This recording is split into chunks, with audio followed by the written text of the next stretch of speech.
Hi everyone, Sarah here. Today we're going to talk a little bit about how to stop yourself from falling into a negative, emotional, or toxic spiral.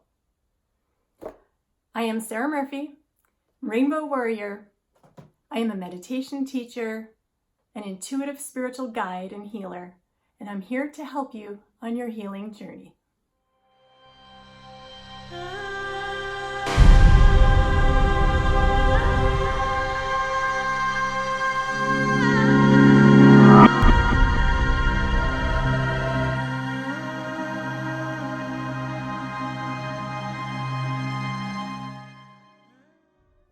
So do you ever have a moment when you feel that you are on the cusp of falling into a negative or toxic emotional spiral? Something sets you off, you get triggered, and before you know it, a flurry of toxic and negative thoughts start filling your mind, impacting your body. So I learned this technique of using gratitude to shift gears when I was enrolled in an 8-week mindfulness program that they put me through at the Ottawa Cancer Center when I was diagnosed with cancer. And it was dealing with cancer stress. And there I learned guided meditation, I learned positive visualization and other techniques how to deal with stress. But one really beneficial thing that I took from that program was that they gave us a suggested reading list of self-help books that could help guide us through this journey. And one of the books I picked up was by Chris Prentice, and it's called Be Who You Want, Have What You Want, Change Your Thinking, Change Your Life.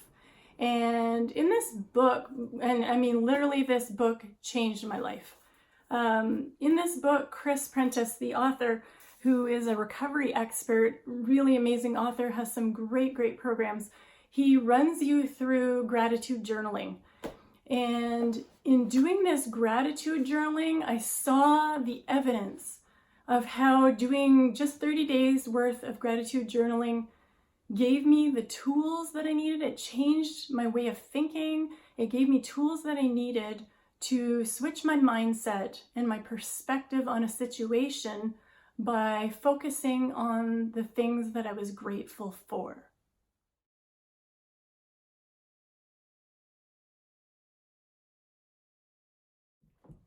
So you might ask, why gratitude? Why does gratitude work to shift us out of a toxic or negative mindset into a more positive one?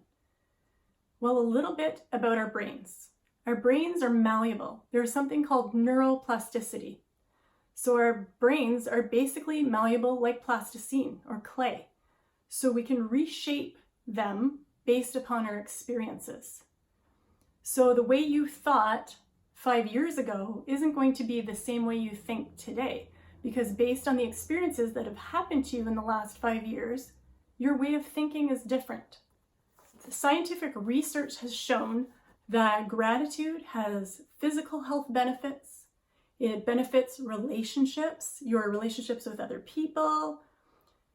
It helps your psychological and mental health and well-being. It's been shown to, combat envy, jealousy, resentment, frustration, anger, aggression.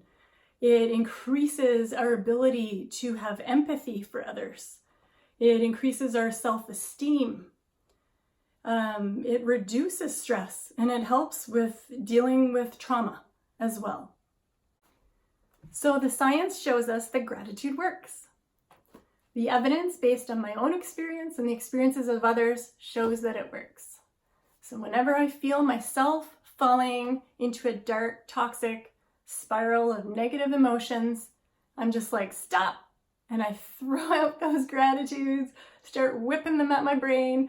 And before you know it, I'm switching to a more positive mindset. It's become so innate now that I've practiced this over the last 11 years that now it's just become a part of who I am.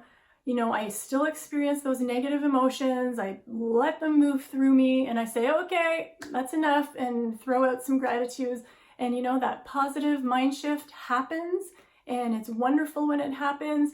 You release that negative energy, you let the calm and the joy come back into your body because you're focused on the things that you are grateful for.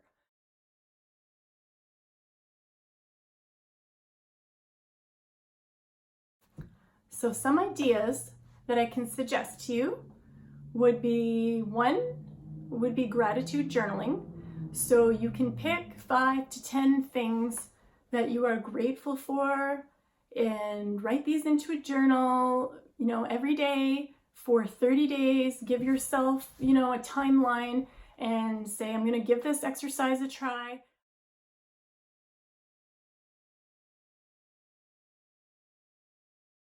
I highly recommend the book by Chris Prentice. Has other exercises and modules in it. I will leave the link below for Chris's book and leave you the name and the title. So gratitude journaling is a great way to, if you're a writer person and you like to sit and write, get yourself a journal, write.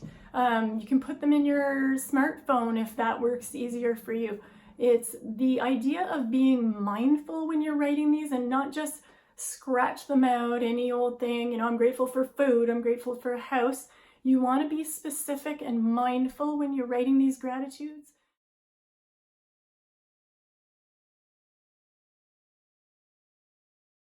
In specific situations. So, if you're grateful for your husband, that he always helps you out with the kids when you're busy and you have to attend to something, just give a specific incident and situation. Those tend to be more mindful. So give it some thought when you're doing this and write those gratitudes out. So another way to bring more gratitude into your life is just expressing gratitude. We don't do this enough. We tend not to do this enough and tell the people in our lives that we care about that we are grateful for what they do and for them.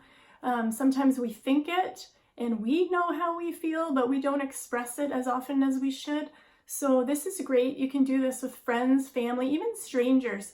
When you're out and you can tell someone who's serving you how great, their service was and how much you appreciated them or how much you appreciate what they do for the community.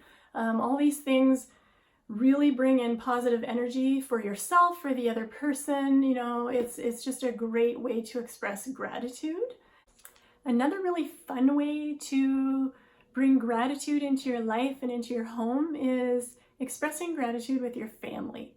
So something the girls and I and Patrick have done that we really enjoy and helps us connect as a family is, in lieu of doing grace before dinner, we will go around and each person at the table, each individual, will express 3 things that they are grateful for.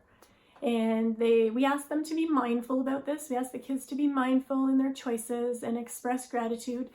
And as we do this, I see that the kids don't just do 3 things. They end up doing 4, 5, 6. They just love this exercise. And it's become a really fun part of our family meal times and has brought us together. And, it's a good modeling for the kids to see that we have a gratitude mindset and that, even when things are a little unsettled or scary out in the world, that we have this attitude of gratitude in our home and it's become a part of who we are and our life. So that's it for today. If you have any questions at all about gratitude or gratitude journaling, or the little exercises that I spoke about or the books I spoke about, just send me an email, saramurphy@live.ca, saramurphy@live.ca, down below, more info. And thank you for inviting me to be a part of your journey. Thank you for inviting me in and thank you for joining me. And hopefully we can bring some gratitude, more gratitude into the world and show everyone how much we appreciate and love them. And I appreciate and love you. Thank you. Have a great day. Namaste.